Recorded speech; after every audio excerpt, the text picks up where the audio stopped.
The millionaire planned a deal, but her innocence changed him completely. He had built an empire on ruthlessness, but when Adrian Blackwell looked into her eyes that rainy morning, something in his carefully guarded heart began to break. She wasn't supposed to be different. She wasn't supposed to make him question everything, and she certainly wasn't supposed to make him feel again. Before we begin this incredible journey of love and transformation, please take a moment to like this video, share it with someone special, leave a comment below and subscribe to Trillionaire. In love for more heartwarming stories that will restore your faith in love. Adrian Blackwell was a name that commanded respect and fear in equal measure. At 35, he controlled a real estate empire worth billions. Every property he wanted, he acquired. Every deal he pursued, he closed. Emotions were liabilities he couldn't afford. Love was a weakness he'd sworn off after watching it destroy his parents. His heart had turned to steel, and he liked it that way. The Henderson Bookstore was just another target. A small property in Brooklyn sitting on valuable land, perfect for his luxury apartment complex. The elderly owner had died, leaving everything to his granddaughter. Adrian's team assured him she'd be an easy target. Young, inexperienced, probably desperate for money, he offered 4 times the market value and expected her signature within days. Instead, Emma Henderson arrived at his office with determination blazing in her green eyes. "Mr. Blackwell, I'm not selling," she said quietly but firmly. Clutching her grandfather's worn leather bag, Adrian studied her with cold calculation. She wore a simple dress, no expensive jewelry, shoes that had seen better days. Everything about her screamed vulnerability, yet she stood before him like she owned the world. "Miss Henderson, you're turning down enough money to live comfortably for the rest of your life. That seems unwise. My grandfather spent 40 years building something priceless. That bookstore is where the neighborhood gathers, where children discover magic in stories, where lonely souls find connection. I won't let it become another soulless building where neighbors never even speak." Adrian had heard emotional arguments before. They never worked, but something in her voice made him pause. She wasn't pleading or desperate. She was simply stating truth as she saw it, with a quiet dignity that unsettled him. "Everything has a price, Miss Henderson." "Not everything, Mr. Blackwell. Some things matter more than money." She left without signing, and for the first time in years, Adrian couldn't focus on his work. This wasn't how things went. People always accepted his offers eventually.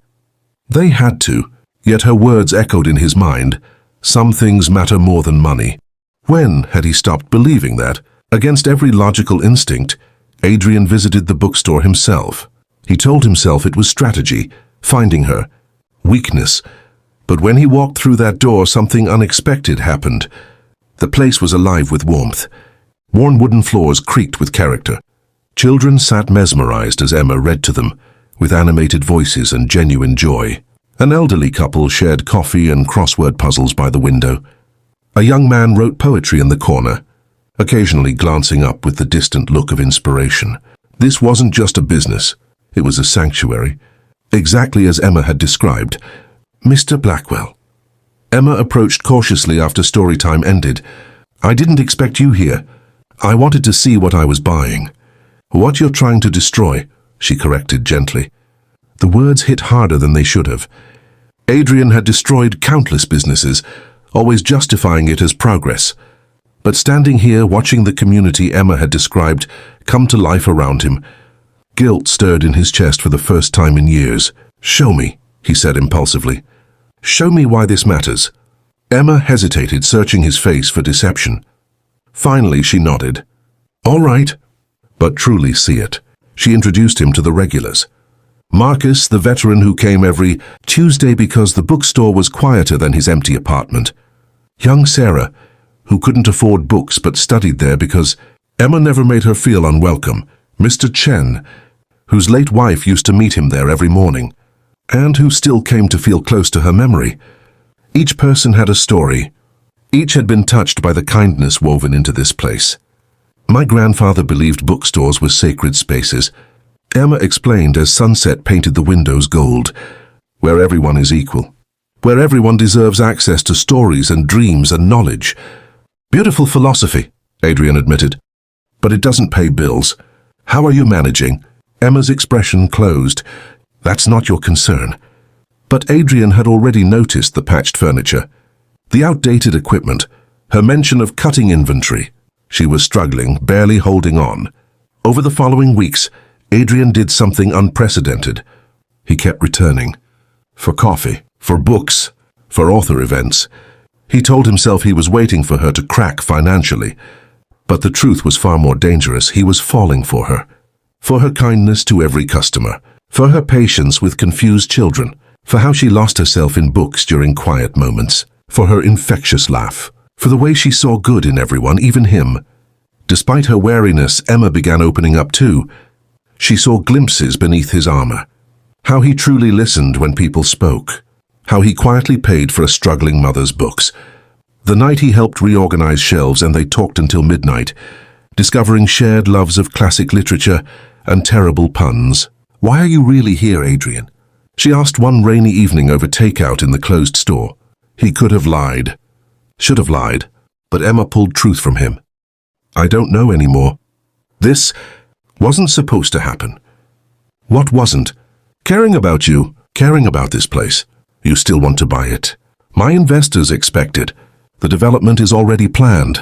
"Then nothing's changed," she said sadly. "Everything's changed," he insisted, reaching for her hand. "Emma, I've spent my life believing business was all that mattered. That sentiment was weakness. Then you challenged every belief I'd built my life on. You showed me what actually matters." Tears filled her eyes. "So what now?" "I don't have all the answers. But I want to find them. With you." What Adrian didn't know was that his business partner, Richard, had been watching with concern. The Henderson property was crucial, and Adrian's hesitation jeopardized millions. Richard took action himself. The eviction notice arrived Thursday morning with Adrian's forged signature at the bottom. When Adrian arrived that afternoon with surprise tickets to an event Emma wanted to attend, he found the store dark and locked. Emma finally answered his frantic calls with a voice raw from crying. "How could you? Was getting close to me all part of your plan? Make me trust you, then destroy everything?" "Emma, what are you talking about?" "The eviction notice, with your signature. I was foolish enough to believe you'd changed." Adrian's blood ran cold. "I swear I didn't sign anything." But she'd already hung up and wouldn't answer her door. Adrian spent 6 furious hours investigating and uncovered Richard's betrayal. His partner had forged the signature using a loophole in their agreement. Technically legal. Completely unconscionable. Adrian didn't hesitate. That night he bought out Richard's entire stake, paying a premium he didn't need to pay. Then his lawyers worked through the night, voiding the eviction and drafting new documents. By sunrise he stood at Emma's door again, exhausted but determined. "Please," he called, "just look at these documents. Then I'll leave if you want." The door finally opened. Emma's red eyes broke his heart. "I dissolved the partnership. I avoided the eviction." He handed her the folder. "This is a deed transfer.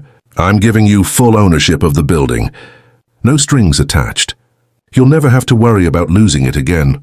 Emma stared at the papers, then at him, stunned. "Your development can happen somewhere else. Somewhere that doesn't require destroying something. Irreplaceable." He stepped closer. "Emma, I've spent my life building buildings and companies and wealth, but I've never built anything that mattered. Not like what you have here. You were right. Some things are priceless. You taught me that.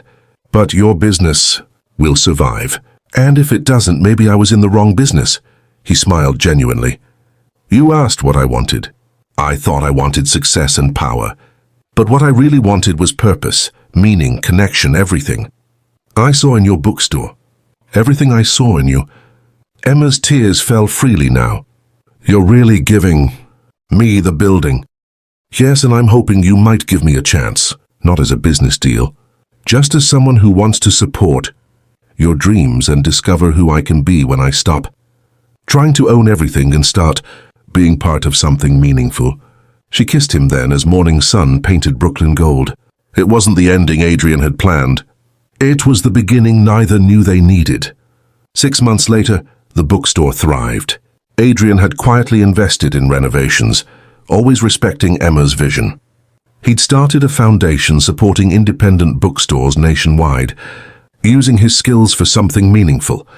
More importantly, he'd learned to slow down, to volunteer for story time, to know regulars by name and care about their lives, to sit with Emma during quiet afternoons, and feel more fulfilled than any business deal had ever made him.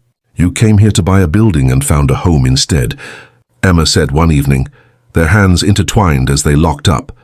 Adrian pulled her close, marveling at how she'd seen something in him worth saving.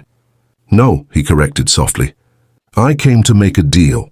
But your innocence, your kindness, your refusal to compromise your values, that changed me completely. You gave me back something I'd lost. You gave me back my humanity."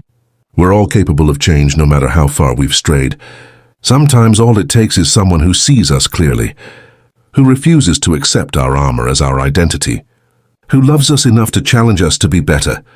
Adrian planned a deal, but Emma gave him something infinitely more valuable, a second chance at life, at love, at becoming someone who builds up rather than tears down. If this story touched your heart, please like this video. Share it with someone who believes in second chances. Leave a comment about what transformation means to you, and subscribe to Trillionaire in love, because everyone deserves a love story that changes them for the better, and redemption is always possible.